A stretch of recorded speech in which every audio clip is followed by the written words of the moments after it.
Bienvenido a este curso de cálculo diferencial. Este es mi primer video relacionado a este tema y veremos las primeras 4 fórmulas de derivación que nos van a servir posteriormente en los siguientes videos. Bueno, debemos de comenzar que tenemos una función. Imagínense que tenemos una función igual a 5x. Como primer paso debemos de considerar que existen dos tipos de variables. Una se va a llamar variable dependiente y la otra se va a llamar variable independiente. ¿Esto qué significa? Bueno, como su nombre lo dice, la variable dependiente va a depender de otra variable. Es decir, si nosotros le damos un valor a nuestra x, nuestra y, por culpa de ese cambio en el valor de x, también será modificado. Por lo tanto, a esta se le llama variable independiente, mientras que x no depende de ninguna otra variable. Nosotros podemos darle un valor, pero no una variable. Entonces, si nosotros le damos un valor a esta variable, la variable de y va a cambiar por haberle dado este valor a x.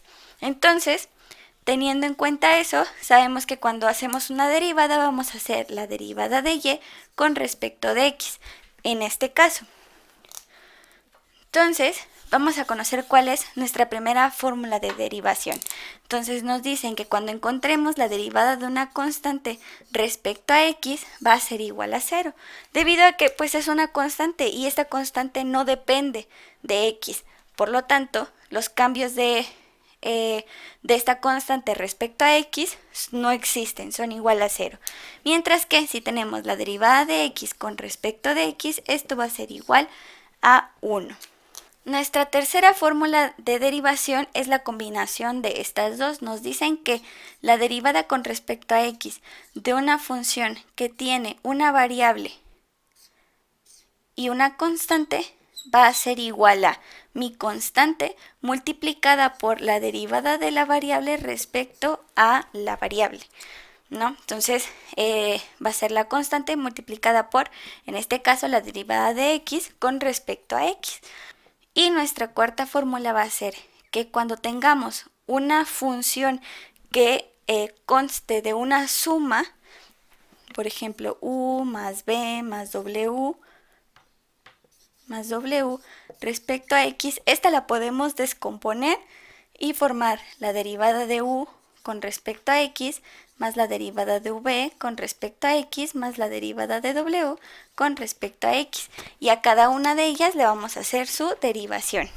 Pero entonces ahora veamos un ejemplo donde podamos aplicar estas 4 fórmulas. Recordemos que estas 4 fórmulas básicas nos serán útiles para los siguientes videos. Ok, tenemos nuestro primer ejercicio, y es igual a 10x y nos piden la derivada de y con respecto a x. Si recordamos, esta función se parece a una del tipo cx, ¿recuerdas? Entonces, cuando hagamos la derivada de y con respecto a x, recordamos que dejábamos la constante multiplicada por derivada de y con respecto a x, pero recordamos también nuestra segunda fórmula de derivación, la cual nos decía que la derivada de x con respecto a x es igual a 1, y entonces el resultado de la derivada de y o la derivada de 10x con respecto a x va a ser igual a 10. Recuerden que podemos poner derivada de y con respecto a x o poner la derivada de 10x respecto a x.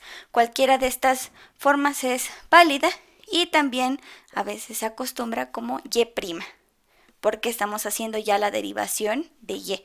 Cualquiera de estas notaciones es correcta. Ahora pasemos a otro ejemplo. Tenemos el segundo ejemplo, y es igual a 5x más 10 y nos piden encontrar la derivada de y con respecto de x.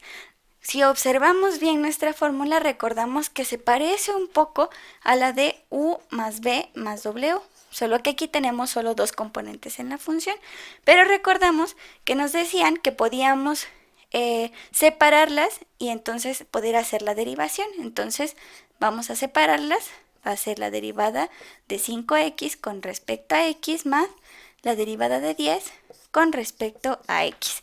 Y volvemos a recordar las fórmulas de derivación que acabamos de escribir cuando teníamos una constante multiplicada por la variable independiente. Decíamos 5 derivada de x con respecto a x más, y la derivada de una constante era igual a 0. Y recordamos también que la derivada de x con respecto de x era igual a 1, por lo tanto la derivada de esta función de 5x más 10 es igual a 5. Ahora te toca a ti hacer esta derivada y coméntame aquí abajo cuál es el resultado de esta derivada. Tienes que recordar dos cosas. La primera, tenemos una función que tiene una suma de dos componentes, entonces ya recordarás qué fórmula de derivación vamos a utilizar, y también debes de recordar que tenemos una multiplicación de una constante por nuestra variable independiente. Debemos de saber también identificar que hay otro tipo de variables, pero que estas no se comportan como una variable, como lo es la a y la b. Esta vez la a y la b se comportarán como una constante. Entonces, teniendo estos criterios tomados en cuenta, coméntame aquí abajo cuál es el resultado y espero que la tengas correcta. Y esto ha sido todo por el video de hoy. Espero que te haya servido. Si es así, por favor, deja un like, comenta aquí abajo, suscríbete y comparte este video para que más de tus compañeros entiendan cálculo diferencial. Recuerda que este video está integrado en una serie de videos que comprenderán un curso básico de cálculo diferencial. Entonces, dejaré una lista de reproducción con todos los temas y con todos los videos que abarcarán este curso. Y nos vemos en el siguiente video. Adiós.